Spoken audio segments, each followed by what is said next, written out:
En amical, les Léopards de la RDC sont réussis par les Bafana Bafana de l'Afrique du Sud à Orlando Stadium. C'est mardi à partir de 16h. Les sélectionneurs nationaux des Léopards d'Amon n'a pas publié sa liste des joueuses retenues pour les éliminatoires de la Coupe d'Afrique des Nations, mais également les Jeux Olympiques à Paris 2024. C'est lundi comme prévu. Après la Future Pro League, place à l'évaluation de cet événement qui a réuni les jeunes joueurs de moins de 20 de la ville de Goma. C'est parti pour les détails de cette nouvelle production sur Kivu Morning Post TV.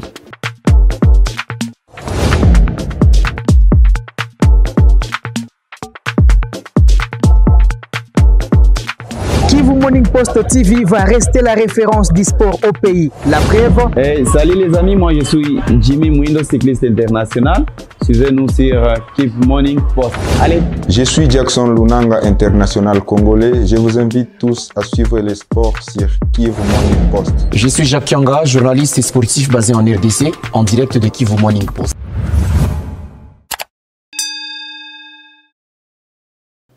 Alors on va démarrer par la sélection nationale de la RDC arrivée au pays de Nelson Mandela depuis les lundi. Les Léopards n'ont pas pris du temps pour effectuer la première séance d'entraînement de la soirée à Orlando Stadium.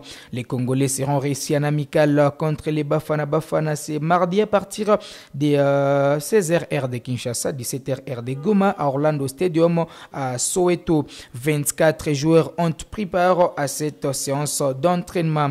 Lionel Mpassi, Siadingu Siabadio, Ezras Kabamba, Jordan Ikoko, Gédéon Kalulu, Joris Kayembe, Ruki Bushiri, Dylan Batubisika, Inonga Baka, Chancel Mbemba Mangulu, Edo Kayembe, Charles Piquel, Mutusami Samuel, Omenuke Mfulu, Gaël Kakuta, Jackson Muleka, Yohan Wissa, Fiston Kalalamaele, Silas Kantompa, Cédric Bakambu, Aldon Kalulu, Shadrach Ababa Akolo, Peli Panzou et en fait Meshak Elias. Sur cette liste, on note 4 joueurs qui sont absents et qui ont décidé bien sûr de revenir dans leur club après juste la qualification des Léopards en Coupe d'Afrique des Nations. Il s'agit de Théo Bongonda Biter d'ailleurs face au Soudan le samedi dernier, Arthur Maswaku, Vital Ansimba. Alors bonne chance aux Léopards, l'RDC qui vont jouer ces matchs amicaux en vue bien sûr des préparatifs de la Coupe d'Afrique des Nations. Vous le savez, les Congolais se sont qualifiés aux côtés de la Mauritanie dans les groupes I et le tirage au sort de la prochaine Coupe d'Afrique des Nations aura lieu le 12 octobre prochain avant la phase finale qui est prévue déjà au mois de janvier en Côte d'Ivoire. Toujours en sélection nationale, cette fois chez les dames, la liste des joueuses plutôt retenues pour la prochaine rencontre des éliminatoires de la CAN 2024 n'a pas été publié par les sélectionneurs nationaux comme prévu c'est lundi. Devant la presse sportive congolaise, les sélectionneurs nationaux des Léopards d'Amon n'a pas rendu public sa liste des joueuses en prévision des éliminatoires de la CAN 2023 et les Jeux Olympiques Paris 2024. Marcelin Kadiamba donne ici les raisons de la non-publication de cette liste puisque les Léopards vont jouer contre les Bénin en aller-retour les 22 et les 29 septembre prochains. La sélection a été faite avec beaucoup de responsabilités et surtout avec beaucoup de rigueur, en tenant compte des qualités techniques individuelles de chaque candidate. Pour la préparation d'une équipe nationale, c'est tout qu'il y a des athlètes qui sont en activité pour le moment. Une semaine peut suffire pour la jonction.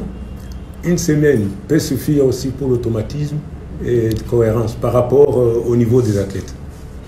C'est-à-dire, nous ne pouvons pas tâtonner. Ici, nous ne tâtonnons pas. C'est-à-dire la liste que nous détenons, bien qu'il était prévu qu'elle soit publiée aujourd'hui, si cela n'est pas fait, ce n'est pas pour autant que nous avons changé d'avis ou bien nous devons tâtonner, aller prendre par-ci, par-là, et puis au finish, nous n'allons pas les utiliser. Les filles, même si nous parlons du désagrément, justement, elles vont finalement venir. C'est-à-dire c'est un problème des vols, c'est un problème aussi des horaires d'une agence à une autre. Et par rapport à ce que vous dites là, c'est-à-dire à m'entendre parler, il s'agit simplement des joueurs de l'extérieur. Non, il y a aussi les joueurs de l'intérieur. Si par exemple j'ai fait allusion par exemple aux joueurs de Mazembe, ce sont des joueuses locales. Si je parle par exemple des lignes de nos ligues, ce sont des joueuses locales, pas nécessairement les joueuses de l'extérieur. Même celles de l'extérieur, je crois qu'on ne peut pas les exclure parce que ce sont les filles du pays. Et puis ça peut nous faciliter aussi la tâche. Nous n'aurons pas tellement beaucoup de problèmes en ce qui concerne et la jonction, et la cohésion des automatismes. Nous n'aurons pas tellement de problèmes à ce niveau-là.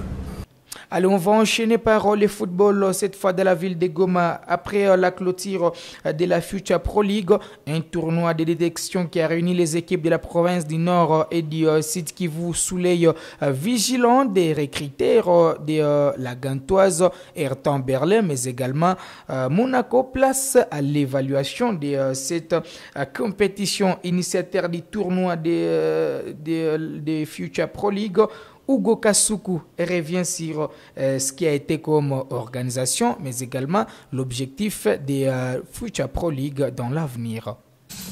Tout d'abord, ce que j'aimerais faire, c'est remercier toutes les personnes qui ont contribué au succès de cette première édition de la Future Pro League.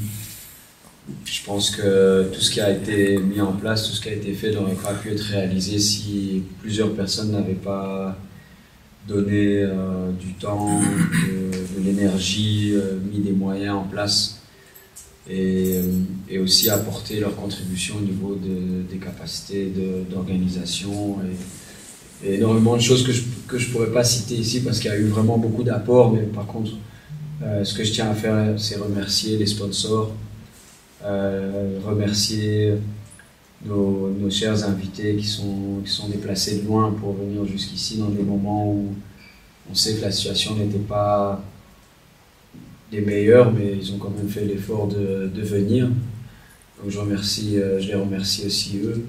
Je remercie toute la jeunesse de Goma par rapport à son soutien. Comme je dis, il y a énormément de jeunes qui sont venus travailler bénévolement ou pour pas grand-chose.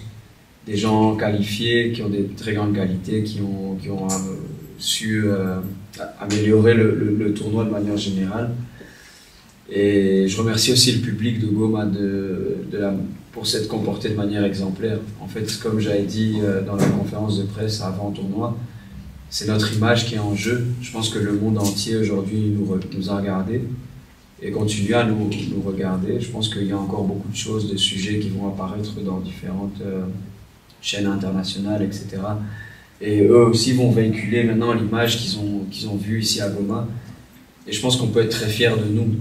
La jeunesse de Goma, et comme je dis, on est toujours conseillé par nos anciens, on les oublie pas, mais je pense qu'aujourd'hui, on a donné une image très positive de la ville. On a assumé notre statut de ville touristique. Ces gens ont vécu hier une finale non seulement intense, mais avec aussi un public qui a mis de l'animation. Et malgré que les uns étaient dans un camp et les autres étaient pour l'autre, il y a eu une atmosphère de partage, de joie. Et ça, c'était quand même un très beau moment de football pour nous tous. Et pour ça, je félicite vraiment tout le monde. Je pense qu'aujourd'hui, au niveau international, Goma ne sera plus jamais vu de la même manière. On a des ambassadeurs qui sont connus ici, qui vont pouvoir véhiculer tout ça. Et je suis sûr qu'on pourra faire venir d'autres gens les autres années. Et donc toute cette contribution-là de la ville de Goma, des habitants qui sont venus au stade, etc., franchement, ça c'était une très grande réussite. Donc voilà, c'est par ça que j'aimerais commencer, c'est les remerciements en fait, parce que des grands événements comme ça marche jamais quand on est tout seul. Si on a réussi, c'est tous ensemble, donc merci à tous. Allez, les recruteurs auront désormais un œil regardant sur les parcours de certains joueurs qui les ont séduits tout au long de cette compétition. Distel Zola, ancien international congolais et actuel recruteur de Monaco, s'explique quant à ça.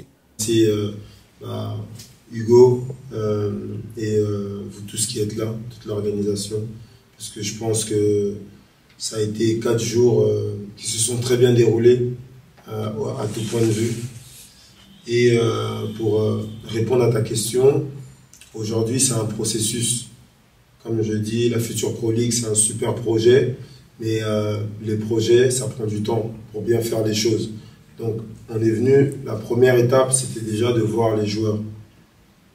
On a repéré des joueurs.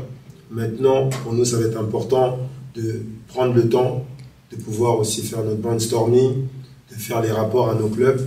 Et de là, on peut voir avec Hugo et les différents présidents des clubs comment on peut créer des synergies pour qu'on commence à mettre un travail en place pour ces jeunes, de manière à ce que lorsqu'ils seront prêts à arriver à venir en Europe ou bien ici déjà au Congo à confirmer encore et à venir en Europe, que là déjà on soit vraiment nous tous dans la même osmose. Et le plus important, c'est de leur donner les outils, bien sûr, pour qu'ils puissent éclore à l'image d'un Chancel Mbemba, à l'image d'un Dieu Merci Mbokani. Donc c'est un peu dans cette dynamique-là qu'on veut avancer. Et bon, je vais prendre l'exemple d'un grand club au Congo, le TP Mazembe. C'est un travail de longue haleine qu'ils ont mis en place pour que ça récolte ses fruits, pour qu'on voit des Luindama, des Bolingi. C'est un travail qui a commencé à la formation, donc là on est dedans, mais c'est sûr que vous dire que demain il y a des joueurs qui vont prendre leur passeport voyager, non, là on serait pas correct. Il faut prendre le temps, il faut qu'on regarde aussi avec nos clubs comme je vous ai dit, et de là on va mettre un processus en place. Et le plus important c'est de travailler aussi en synergie avec les présidents des clubs, avec des personnes comme Hugo, pour voir l'évolution du joueur, pour avoir un suivi. Là, c'est très important. Parce qu'il faut savoir que entre j'aime pas trop dire ça, mais c'est des réalités. Le football, ici en Afrique et en Europe, c'est un peu plus différent dans certains critères. Ici, c'est vrai qu'on est beaucoup dans le talent, le spectacle. Mais en Europe, les coachs, ils ont certains critères pour engager des joueurs. Donc pour nous, le plus important, c'est de pouvoir donner les bonnes informations à ces jeunes, à leurs coachs, à leurs dirigeants, pour nous faciliter la tâche au moment opportun. Si Jacques le permet, je voulais... Allez, ça sera tout pour ce numéro de Total Sport. On se fixe rendez-vous très prochainement avec ce même plaisir.